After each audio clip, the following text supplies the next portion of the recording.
When we hear the words 5 Zang and 6 Fu, what comes to mind? For most of us, it's organs, heart, liver, spleen, lungs, kidneys, stomach, intestines gallbladder. We picture these physical structures inside our bodies, things you could point to on an anatomical chart. But in the ancient text, the Huangdi Neijing, that's not what the 5 Zang and 6 Fu are. They aren't parts. They're relationships. They aren't objects.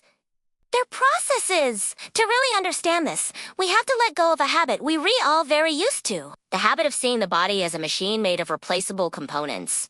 Ancient medicine just didn't see it that way. It viewed the body as a living system, constantly adjusting, responding, storing, releasing, and balancing itself. The 5 Zang and 6 Fu are the language used to describe how that system operates. You see?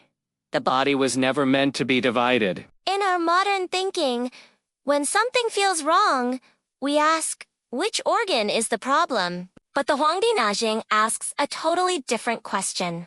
Which relationship has been disrupted? Because in the body, nothing works alone. Fatigue isn't owned by just one organ. Insomnia doesn't belong to a single system. Digestible discomfort, emotional instability, lack of energy, these are not isolated failures. They are signs that the internal cooperation, the teamwork within your body, has weakened. This is why the ancient texts don't start by listing diseases. They start by explaining structure, rhythm, and coordination. So, what does Zang actually mean? It's often translated as organ, but its original meaning is much closer to store, or to preserve. The 5 Zang are the systems responsible for storing essential substances, maintaining long-term stability, and protecting the very core of your life. They don't rush.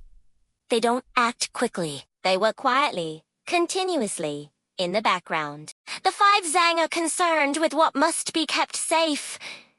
Your energy, your essence, your blood, your vital order. If the Zang are strong, your body has depth and resilience. If the Zang are weak, the body feels hollow, fragile, and easily depleted. This is why deep exhaustion isn't just about being tired. It is often a sign that your body can no longer hold on to the resources it once could. Now, what about Fu? Fu is often translated as bowel, but its true meaning is closer to pass through or to transport. The 6 Fu are the systems responsible for receiving, transforming, moving, and eliminating.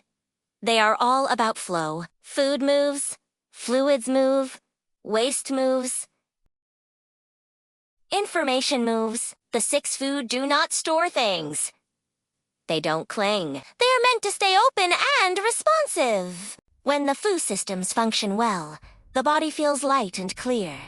When they stagnate, discomfort appears quickly. Think about it. Pressure, bloating, restlessness, mental fog. Often, our modern discomforts begin right here, not because something is lacking, but because something simply isn't moving. The wisdom of the Huangdi Neijing lies in this beautiful pairing. One system preserves, the other circulates. Too much storage without movement leads to stagnation. Too much movement without storage leads to depletion. True health exists in the balance between these two. This is why the text never talks about the 5 Zang without mentioning the 6. They are described together because they are designed to depend on each other. If your body's flow becomes chaotic, your storage system is disturbed. If your storage weakens, your flow loses its direction and purpose. This isn't just theory. This is our daily life! Think about how our modern lives disrupt this system. Modern life rewards speed, constant output, and continuous stimulation. But the Zang, the storage systems, require rest. And the Fu, the flow systems, require rhythm. Late nights disturb storage. Irregular eating confuses flow. Chronic stress forces constant movement without giving you a chance to replenish. Over time, the body doesn't just collapse suddenly. It drifts. It's that feeling when people say, "I'm not sick, but I just don't feel well." That sentence describes the exact space where the 5 Zang and 6 Fu are losing their coordination. So, this journey isn't about memorization.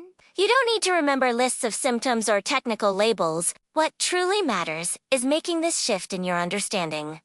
Your body isn't failing you. It's responding. The 5 Zang and 6 Fu aren't asking to be fixed. They are asking to be respected. When we live in ways that constantly disrupt our internal systems of storage and flow, the body adapts until it no longer can. So let's start listening to our bodies in a different way. Instead of asking, "What organ is sick?" let's start asking different questions. What is being overused in my life? What is not being allowed to rest? What is not being allowed to move freely? This is the starting point of classical medicine, and it is also the starting point of building lasting, genuine health. The heart. The heart is so much more than a pump for circulation. It is the keeper of order and rhythm for the entire body. When the heart is stable, our thoughts are clear and organized. Sleep comes naturally and feels restorative. Our emotions can rise and fall without creating chaos or drama. But when the heart is disturbed, the mind feels restless and scattered. Sleep becomes shallow and unsatisfying. Emotional reactions often feel disproportionate to the situation. The heart sets the fundamental rhythm that all other systems follow. When that rhythm is lost, the entire body's coordination suffers. Next, we have the liver, the great regulator of movement and release. The liver is responsible for ensuring that life, energy, and emotions don't become stagnant. It allows emotions to move through us, energy to circulate freely, and pressure to be released before it builds up. When the liver functions smoothly, we feel adaptable and flexible. We can recover quickly from frustration or setbacks. But when the liver's function is constrained, pressure begins to build. And this pressure doesn't just stay emotional. It spreads throughout the entire system, creating tension in our muscles, disrupting digestion, and causing headaches. Then there's the spleen, which is often misunderstood. In this system, the spleen isn't just about digesting food. It's about providing foundational support and transformation. The spleen is what determines whether the nourishment we take in actually becomes usable energy and whether the effort we put out feels sustainable. When the spleen is strong, we feel grounded, centered, and capable. We have the energy to see our tasks through. When it's weakened, a deep fatigue can set in, even if we haven't done any heavy physical labor. This is why constant mental work, worry, or overthinking can be just as draining as a day of construction work, depletes the spleen. Now for the lungs, the guardians of exchange and our personal boundaries. The lungs govern the constant exchange between our inner world and the outer environment. The breath in, the breath out. This is the most fundamental rhythm of life. They regulate our interaction with the world and maintain the delicate boundary between what is us and what is not us.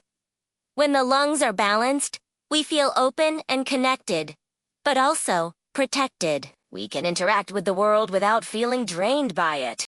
But when the lungs are strained, we might experience a sense of fatigue and vulnerability at the same time, as if our protective shield is down. Finally, we come to the kidneys, the reservoir of our long-term strength and vitality. The kidneys are deeply concerned with time and endurance. They store the foundational essence that allows for life's most crucial processes, growth in our youth, recovery from illness or injury, and regeneration as we age. When our kidney reserves are sufficient, we tend to age gracefully and slowly. We have the deep-seated stamina to bounce back from challenges. But when these reserves are depleted often quietly, over years of pushing ourselves beyond our limits, recovery from anything takes much longer. We start to feel our age in a way that feels premature. So why is the weakening of these systems rarely obvious until it's a big problem? Because the 5 Zang are incredibly generous. Their primary job is to protect life, and they do this by absorbing strain and working harder to compensate for imbalances. This is why the problem often goes unnoticed for so long. People continue working, continue functioning, continue adapting to stress, until one day, the system can no longer compensate. The dam breaks! What feels like a sudden collapse or a sudden illness is usually the result of a process that has been long in the making. But here's the key takeaway. Preservation is not a passive activity. To preserve life doesn't mean to do nothing. It means to live in ways that actively allow for recovery, for rhythm, and for replenishment. The 5 Zang don't ask for perfection from us. They simply ask for respect. Respect for rest. Respect for our limits, and respect for the natural cycles of activity and recovery. True strength isn't created by constant, relentless effort. It is preserved by having the wisdom to know when to stop. The 5 Zang are the quiet, internal guardians of that very wisdom. In our next episode, we'll turn our attention to the 6 Futha dynamic counterparts to the Zang. These are the systems responsible for movement, transport, and release. Because only when preservation and flow work together in harmony can the body remain truly healthy and resilient. Thanks for watching today. If you found this helpful, be sure to subscribe and join us for the next part of this journey.